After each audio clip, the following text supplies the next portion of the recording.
नमस्कार दोस्तों, आप सभी का स्वागत है। और विश्व की सबसे बड़ी राजनीतिक पार्टी यानी भारतीय जनता पार्टी के राष्ट्रीय अध्यक्ष की घोषणा को लेकर करके पिछले 2-3 महीनों से कुछ महीनों से चर्चाएं हो रही हैं। लेकिन अब तक जो है ये क्लियर नहीं हो पा रहा है कि राष्ट्रीय अध्यक्ष होगा कौन। तरह मतलब अलग-अलग नामों पर चर्चा मतलब जो है कयास लगाए जा रहे हैं, चर्चा नहीं मतलब जो पब्लिक के द्वारा मीडिया के द्वारा जो है कयास लगाए जा रहे हैं। कभी धर्मेंद्र प्रधान का नाम आता है तो कभी भूपेंद्र यादव का नाम आता है, कभी स्मृति ईरानी का नाम आता है तो कभी किसी और का नाम आता है। लेकिन अभी जो अगर एक रिपोर्ट की बात माने तो उसमें किसी और व्यक्ति का नाम आ रहा है, एक नए व्यक्ति का नाम आ रहा है। वैसे आज सदन में इस पर एक मजाकिया लहजे में अखिलेश यादव ने एक सवाल खड़े किए कि भाई इतनी बड़ी पार्टी है और अब तक है जो राष्ट्रीय अध्यक्ष नहीं चुना गया, जिस पर कि अमित शाह जो गृह मंत्री हैं, जो भाजपा के पूर्व राष्ट्रीय अध्यक्ष रहे हैं, उन्होंने बड़े ही चुटीले अंदाज में उनको जो है मजाकिया अंदाज में जवाब दिया था। बात निकल कर ये आ रही है कि भारतीय जनता पार्टी का जो राष्ट्रीय अध्यक्ष जो बनने वाले हैं या जिनके नाम की चर्चा फिर से शुरू हुई है, एक नए नाम की जो चर्चा शुरू हुई है, क्या उसमें कहीं भी तनिक भी सच्चाई है या नहीं ये तो समय बताएगा। लेकिन अगर खबरों की माने तो बड़ा ही अजीबो-गरीब स्थिति पैदा हो रही है भारतीय जनता पार्टी के एक धड़े के लिए। ऐसा मैं इसलिए कह रहा हूँ कि जिस व्यक्ति का नाम सामने आ रहा है, नए व्यक्ति का, वो भारत के प्रधानमंत्री नरेंद्र मोदी जी का दुश्मन नंबर 1 माना जाता है। पिछले 18-19 सालों से दोनों के बीच में अदावत तक नहीं होती है, एक दूसरे के बीच में मुलाकात तक नहीं होती है। और ऐसे व्यक्ति का राष्ट्रीय अध्यक्ष बनना थोड़ा-सा ये बड़ा अटपटा और बड़ा-सा अजीब-सा लग रहा है। लेकिन जो रिपोर्ट में बताया जा रहा है उस हिसाब से संघ के तरफ से उस नाम पे मुहर लग गई है और संघ ने उस नाम को आगे जो है शीर्ष नेतृत्व को बता दिया है, अवगत करा दिया है। 25 मार्च से 27 मार्च के बीच में बेंगलौर में संघ का जो है बैठक वहाँ पे चल रही थी और उस बैठक में भारतीय जनता पार्टी के जो अभी वर्तमान राष्ट्रीय अध्यक्ष हैं जेपी नड्डा जी पहुंचे हुए थे। उनके माध्यम से संघ ने ये मैसेज दिया है शीर्ष नेतृत्व को कि अब कोई बहाना नहीं चलेगा, ये जो नाम दे रहा हूँ उस पर ही यही अध्यक्ष व्यक्ति बनेगा और इस पे कोई बहाना नहीं चलेगा। कोई डमी अब हमें जो है मतलब अध्यक्ष नहीं चाहिए, मतलब डमी अध्यक्ष। मतलब अब मैं ये नहीं समझ पा रहा हूँ कि संघ अगर ऐसा कह रहा है तो वो डमी अध्यक्ष कौन है? ये जेपी नड्डा हैं या अमित शाह थे? ये दोनों या मतलब ये दोनों जो है डमी अध्यक्ष थे, ये समझ में नहीं आ रहा है। क्योंकि ये पहली बार अगर इसको सही माने इस रिपोर्ट को, तो ये बयान मतलब बड़ा अजीब सा लगता है कि डमी अध्यक्ष नहीं होगा। इस तरह का जो है ये मतलब आगे जो है फॉरवर्ड किया गया है नड्डा के मार्फत शीर्ष नेतृत्व को। अब ये है कि भाई वो व्यक्ति हैं कौन? दरअसल वो भारतीय जनता पार्टी के पुराने नेता रहे, कद्दावर नेता रहे और संघ के भी कद्दावर कार्यकर्ता रहे। बड़े नेताओं में से गिनती होती थी उनकी एक समय। बड़े नाम, उनका नाम है संजय जोशी, गुजरात से आते हैं और एक समय नरेंद्र मोदी के बहुत ही करीबी दोस्त थे। 2000 के पहले या कहें कि 2005 के पहले तक दोनों में बहुत बखूबी दोस्ती थी, अच्छी दोस्ती थी। दोनों एक दूसरे के पूरक माने जाते थे। जैसे आज अमित शाह और नरेंद्र मोदी जी एक दूसरे के पूरक माने जाते हैं, उसी प्रकार जो है संजय जोशी और नरेंद्र मोदी एक दूसरे के पूरक माने जाते थे। दोनों में इतनी गहरी दोस्ती थी। लेकिन 2000 में वहाँ पे केशुभाई पटेल मुख्यमंत्री बनते हैं, उसके बाद दोनों को वहाँ से दिल्ली भेज दिया जाता है भारतीय जनता पार्टी की तरफ से। फिर 2 साल बाद 2002 में नरेंद्र मोदी दिल्ली से बहुत ही बड़े ताकतवर बन करके वहाँ लौटते हैं।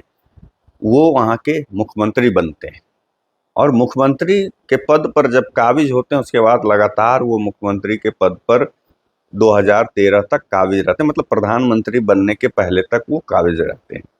फिर उसके बाद अभी पिछले 11 सालों से भारत के प्रधानमंत्री भी हैं। लेकिन इस बीच संजय जोशी कहीं खो से गए, कहीं मतलब एक तरह से विलुप्त से हो गए। लेकिन अचानक से उनके नाम की जब चर्चाएं शुरू हुई हैं तो फिर से वो मीडिया की खबरों में उनका नाम छाने लगा। भारतीय जनता पार्टी के कार्यकर्ताओं में भी छाने लगा। एक तरफ जहां इस नाम की चर्चा पे बीजेपी का एक धड़ा जो है बहुत खुश है, तो वहीं दूसरा धड़ा जो है वो बड़ा ही बौखलाहट में है।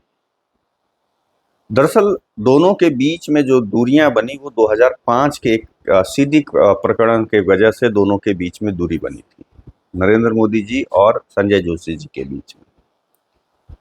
दरअसल हुआ क्या था कि उस समय एक सीडी मतलब जो है मतलब षड्यंत्र के तहत वो प्रायोजित था, सीडी प्रकरण जो था उस सीडी को मीडिया के सामने ये कर करके प्रचारित प्रसारित किया गया और उसके ऊपर केस भी हुआ, जांच भी बैठा कि उसमें जो कथित तौर पे एक महिला के साथ आपत्तिजनक स्थिति में संजय जोशी को बताया गया कि ये संजय जोशी हैं।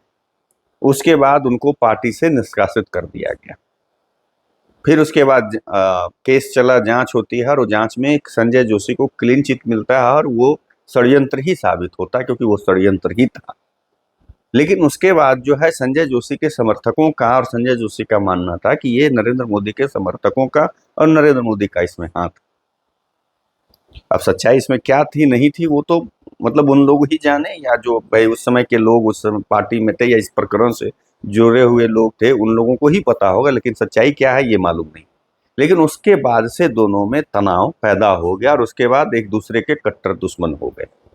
इस बीच में 2005 से लेकर करके अब तक, जब से ये मतलब प्रकरण हुआ, जब से वो बाइज्जत बरी हुए संजय जोशी, तब से लेकर अभी तक कुछ दिन पहले तक नरेंद्र मोदी के साथ ना उनकी बातचीत थी, ना मुलाकात थी, ना किसी तरह का कोई कनेक्शन नहीं था। लेकिन कुछ दिन पहले नरेंद्र मोदी जी नागपुर पहुंचे थे, संघ के कार्यालय में। वहाँ हेडगेवार जी की मूर्ति पर वो पुष्पांजलि अर्पित करते हैं और वहीं पे बताया जाता है इस रिपोर्ट के मुताबिक संजय जोशी के साथ बंद कमरे में मीटिंग होती है और उस मीटिंग में सिर्फ 3 लोग होते हैं, संजय जोशी, नरेंद्र मोदी और जो संघ के प्रमुख हैं मोहन भागवत जी। तब से ये और उसको मतलब बल मिलने लगा कि भाई संजय जोशी ही अगले अध्यक्ष हो सकते हैं। और संजय जोशी के एक खासियत एक ये है, ऐसे संघ से जुड़े हुए लोग जो भी होते हैं उनकी एक खासियत होती है, संगठन को चलाने के जो उनके अंदर जो कला होती है वो बड़ा ही अद्भुत होता है। राजनीतिक जो कौशल है उनके अंदर वो बहुत ही अद्भुत होता है। तो इन सब वजहों से संजय जोशी पहले भी उनको माना जाता था, जब वो अपने पीक पर थे तो उनका नाम, इसलिए मैंने पहले बताया कि वो उनका बड़ा नाम था भारतीय जनता पार्टी में, गुजरात में, और यहाँ तक कि राष्ट्रीय लेवल पे भी उनका नाम बड़ा नाम था। तो उसके लिए वो जाने जाते हैं और उसके तहत ही आज भी जब उनके पास कोई पद नहीं था या नहीं है, तब भी वो कार्यकर्ता, चाहे वो भारतीय जनता पार्टी का कार्यकर्ता हो या संघ का कार्यकर्ता, उनके काम को फोन के द्वारा वो करवाते रहे। अब जो है इसके बाद से जब से ये खबर मिली तब से उनके पास कॉल की संख्या बढ़ गई है, लोगों की मिलने की संख्या बढ़ गई है।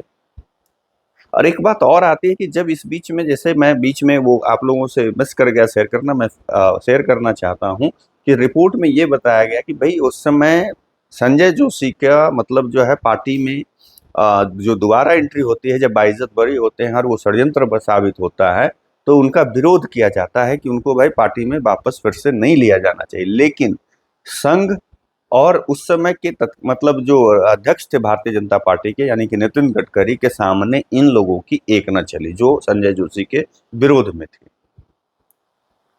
अब है कि अगर संजय जोशी राष्ट्रीय अध्यक्ष बनते हैं, अगर उस रिपोर्ट की को हम सही माने, तो क्या तालमेल बिठा पाएंगे अमित शाह, जेपी नड्डा या नरेंद्र मोदी जी उनके साथ? ये सबसे बड़ा सवाल है, क्योंकि कयास तो लगाया जा रहा है, कयास लगाया जाएगा, क्योंकि पिछले लंबे समय से 6-7-8 महीनों से कयास ही लग रहे हैं, कभी इन 4 नामों पे, कभी उन नामों पे। मीडिया जो अलग अलग खबर लेकर के आती है, अलग अलग नाम लेकर के आते हैं, लेकिन कुछ इस पर हो नहीं रहा है। लेकिन अब जो रिपोर्ट आ रही है कि 6 अप्रैल के बाद, यानी कि रामनवमी के बाद भारतीय जनता पार्टी को राष्ट्रीय अध्यक्ष मिल जाएगा। अब राष्ट्रीय अध्यक्ष कौन होगा ये तो समय बताएगा, लेकिन इस खबर के हिसाब से संजय जोशी का नाम, जो फिर से एक बात, जैसे पहले भी सारी बातें गलत साबित हुई, सारे नाम गलत हुए, अब ये जो नया नाम है आ रहा है संजय जोशी जी का, कि इसको संघ ने आगे कर दिया है और वो मानना होगा, ऐसा बताया जा रहा है। ऐसे भी अमित शाह और नरेंद्र मोदी, यानी नरेंद्र मोदी और शाह की जो जोड़ी है वो अपने फैसलों से चौंकाते आई है पिछले 11 सालों में।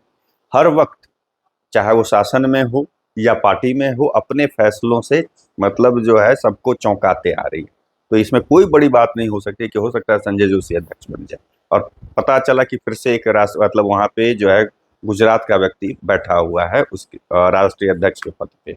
लेकिन एक भारतीय जनता पार्टी के पुराने जो कार्यकर्ता हैं या नए कार्यकर्ता के लिए ये सबसे अच्छी बात होगी कि संजय जोशी संगठन और राजनीतिक दोनों में माहिर हैं, और संगठन को कैसे चलाया जाता है, संगठन के कार्यकर्ताओं को कैसे ले देकर चला जाता है, उनके कैसे ख्याल रखा जाता है, इसमें उनको ही माहिर माना जाता है। तो भारतीय जनता पार्टी के कार्यकर्ताओं के लिए एक अच्छी बात होगी अगर वो राष्ट्रीय अध्यक्ष बनते हैं तो।